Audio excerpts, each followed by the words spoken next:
ಅಮ್ಮ ಬಂದಿದ್ಲು. ಗೊತ್ತಾಯ್ತು. ವಾರಿಜನ್ ಮನೆ ಗೃಹ ಪ್ರವೇಶಕ್ಕೆ ನಾನ್ ಬರಲ್ಲ ಅಂದ್ರೂ ಒತ್ತಾಯ ಮಾಡಿ ಎಳ್ಕೊಂಡು ಹೋದ್ರಲ್ಲ, ಎಷ್ಟು ಅವಮರ್ಯಾದೆ ಆಯ್ತು. ಗೊತ್ತಾಯ್ತು. ಮುಗ್ಗಲ್ ತಿಂಡಿ ಬೇರೆ ಕಳಿಸ್ಕೊಟ್ಟಿದ್ದಾಳೆ ಅಮ್ಮನ ಹತ್ರ. ಗೊತ್ತಾಯ್ತು. ಎಲ್ಲ ನಿಮ್ಮಿಂದಾನೇ ಆಗಿದ್ದು. ಗೊತ್ತಾಯ್ತು. ಏನ್ರಿ ಗೊತ್ತಾಯ್ತು ಗೊತ್ತಾಯ್ತು? ನೀವು ಒಂದ್ ಸ್ವಂತ ಮನೆ ಸೈಟ್ ಅಂತ ಮಾಡ್ಕೊಂಡಿದ್ರೆ ಎಲ್ಲರೂ ಆಡ್ಕೊಂಡು ನಗ್ತಿದ್ರ? ಲೇ ಸುಮ್ನೆ, ನಾನು ಸೈಟು ಲೋನ್ಗೆ ಅಪ್ಲೈ ಮಾಡಿದ್ದೀನಿ, ಅದು ಬಂದಾಗ ಕಟ್ಟಿದ್ರಾಯ್ತು. ಹೌದು, ಮಾತಾಡ್ತಿದ್ರೆ ಮುಸ್ಕಾಕೊಂಡು ಬಿದ್ಕೊಳಕೊಂಡ್ ಗೊತ್ತು. ಕಟ್ಟಿದ್ರಾಯ್ತು ಕಟ್ಟಿದ್ರಾಯ್ತು, ಕಟ್ಟಿ ಕಟ್ಟಿ ಮಾತಲ್ಲೇ ದೊಡ್ಡ ಮನೆ ಕಟ್ಟಿ. ನಿಮ್ ಹತ್ರ ಮಾತಾಡ್ತೀನಲ್ಲ, ನನಗ್ ಬುದ್ಧಿ ಇಲ್ಲ.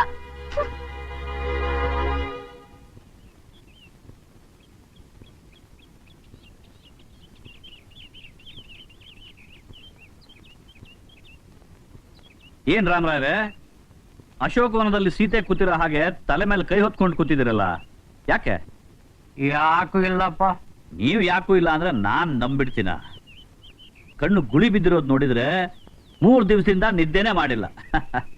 ಧ್ವನಿ ಕೇಳಿದ್ರೆ 3 ದಿವಸದಿಂದ ಹೊಟ್ಟೆಗೂ ಬಿದ್ದಿಲ್ಲ. ಅಯ್ಯೋ, ಅಂಥದ್ದೇನು ಇಲ್ಲಯ್ಯ. ಸಪ್ಲೈಯರ್, ಒಂದ್ ಕಾಫಿ ತಗೊಂಬಾರಯ್ಯ. ಏನಂತ ಹೇಳಿರಾಯ್ರೆ, ಸಮಸ್ಯೆ ಏನು ಅಂತ ಹೇಳಿ ಅದಕ್ಕೆ ಪರಿಹಾರ ಕಂಡು ಹಿಡಿಯೋದಕ್ಕೆ ನಾನು ಕೈಲಾದಷ್ಟು ಪ್ರಯತ್ನ ಮಾಡ್ತೀನಿ. ಏನು ಅಂತ ಹೇಳಿ ಗೋವಿಂದು? ನನ್ನ ಹೆಂಡ್ತಿದು ಬೆಳಗಾಗಿದ್ರೆ ಒಂದೇ ಪುರಾಣ. ಸೈಟ್ ತಗೊಳ್ಳಿ, ಮನೆ ಕಟ್ಟಿ, ಮನೆ ಕಟ್ಟಿ ಸೈಟ್ ತಗೊಳ್ಳಿ. ಅದು ಬೆಂಗಳೂರಲ್ಲಿ ಮನೆ ಕಟ್ಟೋದು ಒಬ್ಬೊಬ್ಬೊಬ್ಬ, ಅದೇನು ಅಷ್ಟೊಂದು ಸುಲಭನಾ ಗೋವಿಂದು?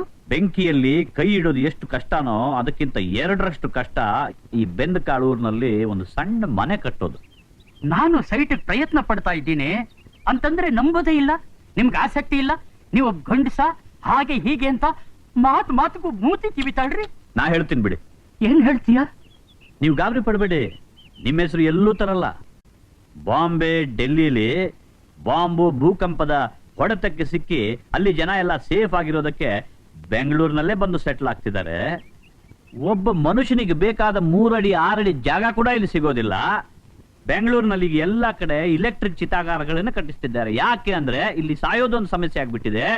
ಅದಕ್ಕೆ ಮನೆ ಕಟ್ಸೋ ಆಸೆನೆ ಬಿಟ್ಬಿಡಿ ಅಂತ ಸೂಕ್ಷ್ಮವಾಗಿ ಹೇಳ್ತೀನಿ. ಯಾರ ಮಾತನ್ನು ಕೇಳಲ್ಲ, ನನ್ನ ಮಾತನ್ನ ಕೇಳಲ್ಲ. ಹೋದ ವರ್ಷ ಊರಲ್ಲಿ ಜಮೀನ್ ಮಾರಿ ಒಂದ್ 80,000 ರೂಪಾಯಿ ಬಂತು. ಅದರ ಮೇಲೆ ಬಿದ್ದಿದೆ ಅವಳ ಕಣ್ಣು. 80,000? ಹೌದಪ್ಪ, ಅದನ್ನ FD ಇಟ್ಟಿದ್ದೀನಿ. FD? ಒಳ್ಳೆ ಕೆಲಸ ಮಾಡಿದ್ರೆ. ಅದಕ್ಕೆ ಅವ್ರು ಏನಂತಾರೆ? ಅದನ್ನ ಹೀಗಾರ ಮಾಡಿ ಬೋಳಿಸ್ಬಿಡ್ಬೇಕು ಅಂತ ಅವಳು. ಮಾರಿ ಕಣ್ಣು ಹೋತನ್ ಮೇಲೆ ಅಂದನಿ. ಅವಳನ್ನ ಎತ್ಕಟ್ಟೋದಕ್ಕೆ ಈ ವಟಾರದ ಹೆಂಗಸರೆಲ್ಲ ಇದ್ದಾರೆ. ಆ ಚೀಟಿ ಸುಬ್ಬಮ್ಮ ಚೀಟಿ ವ್ಯವಹಾರದಲ್ಲಿ 60-70,000 ರೂಪಾಯಿ ಕೂಡಿಟ್ಟಿದ್ದಾರೆ. ಅವಳ ಜೊತೆಗೆ ಜಲಜ ಅಂತ ಅವಳ ಗಂಡ ದುಬೈಯಲ್ಲಿದ್ದಾನೆ. ವರ್ಷ ಬರ್ತಾನೆ, ಕಂತೆ ನೋಟ್ ಕೊಟ್ಬಿಟ್ಟು ಹೊರಟೋಗ್ತಾನೆ. ಇನ್ನೊಬ್ಳು ಸುಶೀಲಾ ಅಂತ ಅವಳ ಮಗಳ ಮದುವೆಗೆ 1 ಲಕ್ಷ ರೂಪಾಯಿ ಇಟ್ಕೊಂಡಿದ್ದಾಳೆ. ಇವರೆಲ್ಲ ಸೇರ್ಕೊಂಡು ನನ್ನ ಹೆಂಡತಿಗೆ ಪುಳ್ಳೆ ಇಡ್ತಾರೆ. ಅದ್ರ ಕಾವು ರಾತ್ರಿ ನನ್ನ ಸುಡುತ್ತೆ. ವೈಫು ಅಂದ್ರೆ ಲೈಫೇ ಬೇಜಾರಾಗೋಗಿದೆ ಗೋವಿಂದು.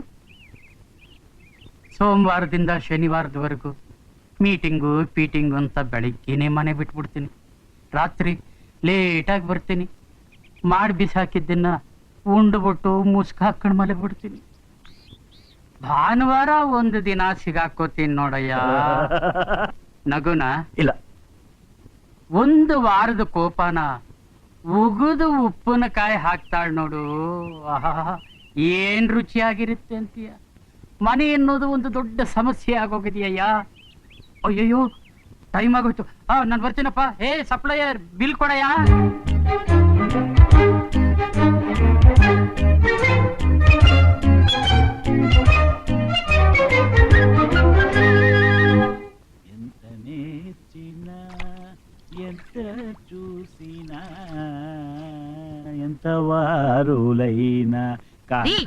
ನಿಮ್ ಸಂಗೀತ ನಿಲ್ಸಿ.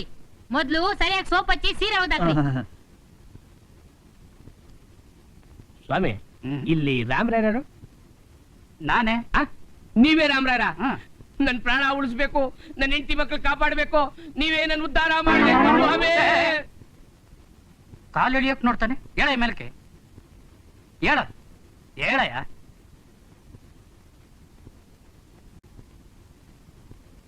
ರೀ, ಯಾರಿವ್ರು? ಇವ್ರು ನಿಮ್ಮ ಸಹಧರ್ಮಿಣಿ ತಾನೆ? ಅಲ್ಲ, ನನ್ನ ಹೆಂಡತಿ. ಅಂದ್ಕಂಡೆ, ನಾನ್ ಅಂದ್ಕಂಡೆ. ಸಾಕ್ಷಾತ್ ಹೊರನಾಡ ಅನ್ನಪೂರ್ಣೇಶ್ವರಿ ತರ ಇರೋ ಇವ್ರ ನಗುಮುಖ ನೋಡಿ ಇವ್ರೇ ನಿಮ್ ಹೆಂಡತಿ ಅಂತ ನಾ ತಿಳ್ಕಂಡೆ. ಯೋ ವಿಷಯ ಏನು ಅಂತ ಹೇಳು. ಏನು ಅಂತ ಹೇಳಿ, ಎಲ್ಲಿಂದ ಹೇಳಿ? ಹಾ, ಎಲ್ರು ಎಲ್ಲಿಂದ ಹೇಳ್ತಾರೋ ಅಲ್ಲಿಂದಲೇ ಹೇಳು. ನನ್ನ ಹೆಸರು ಸೋಮಣ್ಣ ಅಂತ, ಫುಡ್ ಆಫೀಸ್ನಲ್ಲಿ ಕೆಲಸದಲ್ಲಿದ್ದೀನಿ. ಒಂದೇ 1 kg ಸಕ್ಕರೆ ತಿಂದೆ ಅಂತ ನನ್ನ ಫುಡ್ಡೇ ಸಿಗ್ದಿಲ್ಲಿರೋ ಬೀದರಿಗೆ ವರ್ಗ ಮಾಡ್ಬಿಟ್ರು. ನಾನು ಹೋಗ್ತೀನಿ ಅಂದ್ರು ನನ್ನ ಹೆಂಡತಿ ಮಕ್ಕಳು ಬಿಡ್ತಾ ಇಲ್ಲ ಸ್ವಾಮಿ. ಹೇಗಾದ್ರೂ ಮಾಡಿ ನನ್ನ ಟ್ರಾನ್ಸ್ಫರ್ನ ಕ್ಯಾನ್ಸಲ್ ಮಾಡಿಸಿ ಸ್ವಾಮಿ, ನಿಮ್ ಕಾಲಿಗೆ ಬೀಳ್ತೀನಿ. ನೀನು ಅಡ್ರೆಸ್ ತಪ್ಪು ಬಂದಿದ್ದೀಯ. ನನಗೆ ಯಾವ ಮಂತ್ರಿನೂ ಗೊತ್ತಿಲ್ಲ, ಯಾವ ಛತ್ರಿನೂ ಗೊತ್ತಿಲ್ಲ. ಹಾ, ನಿನ್ ಕೆಲಸ ಮಾಡಿಸ್ಕೊಡೋದಕ್ಕೆ ಯೋಗ್ಯತೆ ಇರುವಂತ ಒಬ್ಬ ವ್ಯಕ್ತಿ ನನಗೆ ಗೊತ್ತು. ಯಾರು ಸ್ವಾಮಿ ಆ ಮಹಾನುಭಾವ? ಆಡು ಮುಟ್ಟದ ಸೊಪ್ಪಿಲ್ಲ, ಅವನು ಮಾಡದೇ ಇರೋ ಕೆಲಸನೇ ಇಲ್ಲ. ಯಾರು ಸ್ವಾಮಿ ಆ ಮಹಾಪುರುಷ? ಅಗೋ ನೆನದವರ ಮನದಲ್ಲಿ ಗೋವಿಂದ, ಇವರೇ ಗೋವಿಂದ ಗೋವಿಂದ ಗೋವಿಂದ. ಏನಿದು, ಮನುಷ್ಯರ ಕಾಲಿಗೆಲ್ಲ ಬೀಳಬಾರ್ದು. ಏನಿಲ್ಲ, ಇವನಿಗೆ ಬೀದರ್ ಟ್ರಾನ್ಸ್ಫರ್ ಆಗೋಗಿದ್ಯಂತೆ. ಅದು ಕ್ಯಾನ್ಸಲ್ ಆಗ್ಬೇಕು ಅಷ್ಟೇ ತಾನೆ? ಹೌದು ಸ್ವಾಮಿ. ಬೇಗ ಹೂ ಅಂದ್ಬಿಡೆಯ, ಇಲ್ಲಿದ್ರೆ ಹಾಗೆ ಆಂಜನೇಯನ್ ತರ ಕೂತಿರ್ತಾನೆ. ಬೇಡ, ಬೇಡ, ಹೌದು ಬೇಡ. ಸ್ವಾಮಿ. ನಿನ್ನ ಕೆಲಸ ಆಯ್ತು ಅಂದಿಟ್ಕೋ. ಖರ್ಚಿಗೆ ಒಂದ್ 500 ರೂಪಾಯಿ ಕೊಟ್ಟಿರು. ಓ, ಖರ್ಚಿಗೆ 500? ಸಾಲಿಲ್ಲ ಅಂದ್ರೆ ಕೈಯಿಂದ ಹಾಕಿರೆ ಕೊಡ್ತಾನೆ. ಛೆ ಛೆ ಛೆ ಛೆ. ಏನ್ ರಾಮರಾಯರೇ, ಇಂಥ ಮಾತು ಕೇಳೋದಕ್ಕಿಂತ ಯಾವ್ದಾದ್ರು ಹಾಳು ಬಾವಿಗೆ ಹಾರೋದು ಮೇಲು. ಏನ್ ರಾಮರಾಯರೇ, ಈ ಗೋವಿಂದ ಲಂಚ ತಿನ್ನವನು ಅಂತ ತಿಳ್ಕೊಂಡ್ಬಿಟ್ರ? ಅಲ್ಲ ಸರೋಜಮ್ಮ, ಸಂಬಂಧಿಕ ಅಂತ ಮನೆಗೆ ಬಂದ್ರೆ ನನ್ನ ಮಾನ ಮರ್ಯಾದೆನೆಲ್ಲ ಹರಾಜಿಗೆ ಹಾಕ್ಬಿಟ್ನಲ್ಲಮ್ಮ ನಿಮ್ ಗಂಡ. ಲಂಚ ತಗೊಳ್ಳೋ ಹಾಗಿದ್ದಿದ್ರೆ ಗೋವಿಂದನ್ನ ಅರ್ಧ ಬೆಂಗಳೂರ್ನೇ ಕೊಂಡ್ಕೊಂಡ್ಬಿಡ್ತಿದ್ರು. ಅವ್ರ ಯೋಗ್ಯತೆ ಏನು ಅಂತ ಗೊತ್ತಿಲ್ಲದೆ ಸುಮ್ನೆ ಮಾತಾಡ್ಬೇಡಿ. 4 ದಿನ ಬದುಕಿದ್ರು ಒಂದು 40 ಜನಕ್ಕಾದ್ರೂ ಉಪಕಾರ ಮಾಡಿ ಹೋಗು ಅಂತ ನಮ್ಮ ತಂದೆಯವರು ಹೇಳಿದ್ದು ಇವತ್ತು ನನ್ನ ಕಿವಿಯಲ್ಲಿ ಕುರಿಂಗುಡ್ತಾನೇ ಇದೆ. ಈ ಗಳಿಗೆವರೆಗೂ ಸಮಾಜ ಸೇವೆ ನನ್ನ ಏಕೈಕ ಗುರಿ ಅಂತ ನಾನು ಕೆಲಸ ಮಾಡಿದ್ದೀನಿ. ಸಾವಿರಾರು ರೂಪಾಯಿಗಳನ್ನ ಒಂದು ಕೈ ತಗೊಂಡು ಇನ್ನೊಂದು ಕೈಲಿ ಖರ್ಚು ಮಾಡಿ 106 ಜನಕ್ಕೆ ನನ್ನಿಂದ ಸಹಾಯ ಆಗಿದೆ ಅಂತ ನಾನು ಹೆಮ್ಮೆಯಿಂದ ಬೀಗ್ತಾ ಇದ್ದೆ. ಆದ್ರೆ ಇವತ್ತು ನೀವು ಈ ಮಾತಂದು ನನ್ನ ಜೀವನ ಪಾವನ ಮಾಡಿದ್ರಿ. ಬರ್ತೀನಿ ರಾಮರಾಯರೇ. ಏನೋ ಗೊತ್ತಿಲ್ದೆ ಅಂದ್ಬಿಟ್ಟೆ, ತಪ್ಪಾಯ್ತು, ಕ್ಷಮಿಸ್ಬಿಡ. ಸರಿ, ಹೋಗ್ಲಿ ಬಿಡಿ. ಇವರ ಹೆಸರೇನಂದ್ರಿ? ಸೋಮಣ್ಣ. ಸೋಮಣ್ಣ ಸರ್. ಸೋಮಣ್ಣ, ನಾಳೆ ಬೆಳಿಗ್ಗೆ 8 ಗಂಟೆಗೆ ನಿಮ್ಮ ಮನೆ ಬಂದ್ಬಿಡ್ಲ ಸರ್? ಅಷ್ಟೂರ ಯಾಕಪ್ಪ, ವಿಧಾನಸೌಧಕ್ಕೆ ಬಂದ್ಬಿಡಿ. ಓ ಸರಿ. ಅಲ್ಲಿ ಕೆಂಗಲ್ ಹನುಮಂತನೇರ ಸ್ಟ್ಯಾಚ್ಯೂ ಇದೆ, ಅಲ್ಲಿ ಬಂದಿರಿ. Okay sir. ಕೆಳಗಡೆ ಕೂತಿರ್ಲ ಸರ್? ಅಲ್ಲೂ ಕೈ ಮುಕ್ಕೊಂಡಿರ್ಬೇಡ. ಬಂದೇರಿ. ಯಾಕ್ರೆ ಕಿರ್ಚ್ಕೊತೀರಾ? ರಾಮರಾಯರೇ, ರಾಮರಾಯರೇ, ರಾಮರಾಯರೇ. ಯಾರಪ್ಪ ಅದು? ನಿಮ್ಮಿಂದ ಬಹಳ ಉಪಕಾರ ಆಯ್ತು ಸ್ವಾಮಿ. ನಾನೇನ್ರಿ ಉಪಕಾರ ಮಾಡ್ದೆ? ಗೋವಿಂದನ ಪರಿಚಯ ಮಾಡಿಸ್ಕೊಟ್ರಲ್ಲ, ಅದಕ್ಕಿಂತ ಇನ್ನೇನು ಉಪಕಾರ ಬೇಕು? ನಮ್ ಗೋವಿಂದಣ್ಣ ಮನುಷ್ಯರಲ್ಲ, ಮಹಾಪುರುಷರು. ನಮ್ಮಂತವರಿಗೆ ಸಹಾಯ ಮಾಡದ ಕೊಟ್ಟಿರ್ತಕ್ಕಂತ ದೈವಾಂಶ ಸಂಭೂತರು. ಅದಿರ್ಲಿ, ನಿಮ್ ಕೆಲ್ಸ ಆಯ್ತಾ? ಓ, ಅದೇ ನಂಗಂತಿರಲ್ಲ, ಐಟಮಿಗೆ ಬರ ಕೇಳಿದ್ರಲ್ಲ, ಓದೆ. ಅಷ್ಟ್ರಲ್ಲಿ ನಮ್ ಗೋವಿಂದಣ್ಣ CM ಜೊತೆ ಬರ್ತಾ ಇದ್ರು. ಬಂದರೆ ತಡ ಟೇಬಲ್ ಮೇಲೆ ಕುಟ್ಟಕ್ ಶುರು ಮಾಡ್ಬಿಟ್ರ. ಏನ್ CM PM ಫೋನ್ ಮಾಡಿದ್ರ. CM PM ಫೋನು ಏನ್ರಿ ಇದೆಲ್ಲ? CM MP ಗೋ PM ಗೋ ಫೋನ್ ಮಾಡಿದ್ರು. ಯಾರಿಗೋ? ಯಾರಿಗಂತೂ STD ಮಾಡಿದ್ರು. CM ಆಫೀಸ್ ನಿಂದ ಫೋನ್ ತಗೊಂಡು ಡೈರೆಕ್ಟ್ ಆಗಿ ನಮ್ ಡೈರೆಕ್ಟರ್ ಫೋನ್ ಮಾಡಿ ಇವನ್ ಟ್ರಾನ್ಸ್ಫರ್ ಆರ್ಡರ್ ಕ್ಯಾನ್ಸಲ್ ಮಾಡಿ ಅಂದ್ರು. ಅಷ್ಟೇ ಆರ್ಡರ್ ಮಾಡಿದ್ರು. ನನ್ ಕೈ ಚೀಟಿ ಕೊಟ್ಬಿಟ್ರು. ಆ ಕಾರಣದಿಂದ ಆ ಸಂತೋಷಕ್ಕೋಸ್ಕರ ಅವ್ರಿಗೆ ಈ ಹಣ್ಣು ಹಂಪಲುಗಳನ್ನ ತಗೊಂಡೋಗಿ ಕೊಡೋಣ ಅಂತ ಹೋದೆ. ದೂಸ್ರಾ ಒಪ್ಲಿಲ್ಲ. ಅದಕ್ಕವ್ರು ನೀನ್ ಇದನ್ನೆಲ್ಲ ತಂದ್ಕೊಡ್ತೀಯ ಅಂತ ಗೊತ್ತಾಗಿದ್ದಿದ್ರೆ ನೀನ್ ಕೆಲ್ಸನೇ ಮಾಡ್ಕೊಡ್ತಿರ್ಲಿಲ್ಲ ಅನ್ಬಿಟ್ರು. ಪರೋಪಕಾರಕ್ಕಾಗಿ ಈ ದೇಹ ಇರೋದು. ಲಂಚ ಅನ್ನೋ ಅಕ್ಷರ ನನ್ನ ಹತ್ರ ಸುಳಿ ಕುಡ್ದು ಈ ಹೂಗಳನ್ನೆಲ್ಲ ವಟಾರದ ಹೆಂಗಸರಿಗೆ ಕೊಡು, ನಿನಗೆ ಮಂಗಳವಾಗುತ್ತೆ ಅಂದ್ರು. ಈ ಹಣ್ಣುಗಳನ್ನೆಲ್ಲ ವಟಾರದ ಗಂಡಸರಿಗೆ ಕೊಡು, ನಿನಗೆ ಒಳ್ಳೆಯದಾಗುತ್ತೆ ಅಂದ್ರು.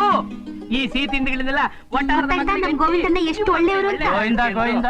ಬರ್ತೀನಮ್ಮ, ತಗೊಳ್ಳಿಮ್ಮ, ನಾನು ಬರ್ಲಮ್ಮ, ಬರ್ತೀನಿ. ನಮಸ್ಕಾರಗಳಮ್ಮ, ಬರ್ತೀನಿ. ಎಂದರೋ ಮಹಾನುಭಾವು. ಏನ್ ಆಶ್ಚರ್ಯ, ಈ ಕಾಲದಲ್ಲೂ ಗೋವಿಂದಣ್ಣನ್ ತರ ಜನ ಇದಾರೆ ಅಂದ್ರೆ ನಂಬೋಕೆ ಆಗಲ್ಲ ರೀ, ಅಲ್ವೇನ್ರಿ? ಅದಕ್ಕೆ ಅಲ್ವೇ ಕಾಲಕ್ಕೆ ಸರಿಯಾಗಿ ಮಳೆ ಬೆಳೆ ಆಗ್ತಿರೋದು, ಅಲ್ವೇನ್ರಿ ಮಂಗಳಮ್ಮ? ಚೆನ್ನಾಗಿ ಹೇಳಿದ್ರಿ.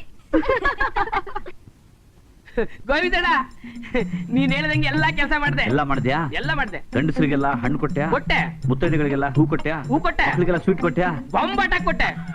ಅವತ್ತೇ ಅನ್ಕೊಂಡೆ ಕಣಯ್ಯ, ನಿನ್ನ ಆಕ್ಟಿಂಗ್ ನೋಡಿ ನನ್ನೊಬ್ಬ ಫ್ರೆಂಡ್ ಇದ್ದಾನೆ, ಕೋಡ್ಲು ರಾಮಕೃಷ್ಣ ಅಂತ, ಸಿನಿಮಾ ಡೈರೆಕ್ಟರ್. ಅವನಿಗೆ ಹೇಳಿ ನಿನಗೆ ಹೀರೋ ಮಾಡ್ತೀನಯ್ಯ. ನಾನು ಹೀರೋನ? ಎಲ್ಲಿದ್ದೀಯಾ ನೀನು? ಎಂತೆಂಥವ್ರು ಅದೃಷ್ಟ ಬಲದಿಂದ ಹೀರೋಗಳಾಗ್ಬಿಟ್ರು, ನಿಮ್ಗೆ ಚಾನ್ಸ್ ಇಲ್ವಾ? ತಗೋ, ಚೆನ್ನಾಗಿ ಆಕ್ಟ್ ಮಾಡಿದೆ. ಗೋವಿಂದಣ್ಣ, ಏನು 50 ರೂಪಾಯಿ ಕೊಡ್ತಿದ್ಯಾ? ನೀನ್ ಹೇಳ್ದಂಗೆ ರಾಮರಾಯರಿಗೆ 3 ಸರ್ತಿ ದೀರ್ಘದ ನಮಸ್ಕಾರ ಮಾಡಿದೀನಿ, ನಿನಗೆ 2 ಸರ್ತಿ ದೀರ್ಘದ ನಮಸ್ಕಾರ ಮಾಡಿದೀನಿ. ನೀನ್ ಹೇಳ್ಕೊಟ್ಟಿದ್ದ ಚಾಚು ತಪ್ಪತೆ ಹಂಗೆ ಬಾಯಿ ಒಣಗ್ತಾ ಇದ್ರು, ಹಂಗೆ ಡೈಲಾಗ್ ಹೊಡೆದೀನಿ. ಅಂತದ್ರಲ್ಲಿ ಅಲ್ಲ, ಈ ಕಾಲದಲ್ಲಿ ಬೆಳಗ್ಗಿನಿಂದ ರಾತ್ರಿವರೆಗೂ ದುಡಿದ್ರು 50 ರೂಪಾಯಿ ಸಿಗೋದಿಲ್ಲ. ಅಂಥದ್ರಲ್ಲಿ 1 ಗಂಟೆ ಕೆಲಸಕ್ಕೆ 50 ರೂಪಾಯಿ ಕೊಟ್ಟಿದ್ದೀನಿ. ತಗೋ. 100 ರೂಪಾಯಿ ನೋಟು ಗರಿಗರಿ ಇಂತಿದೆ, ಅದ್ ನೋಡಿ ಎಷ್ಟೋ ದಿವಸ ಆಗಿತ್ತು. ಅದ್ರ ಮೇಲೂ ಕಂಡ್ಬಿತ್ತಾ? ಅದು ಕೊಡು. ಇಟ್ಕೋ. ಅಯ್ಯೋ ಗೋವಿಂದಣ್ಣ, ನಾನು ಇರೋ ಮರಿಬೇಡ.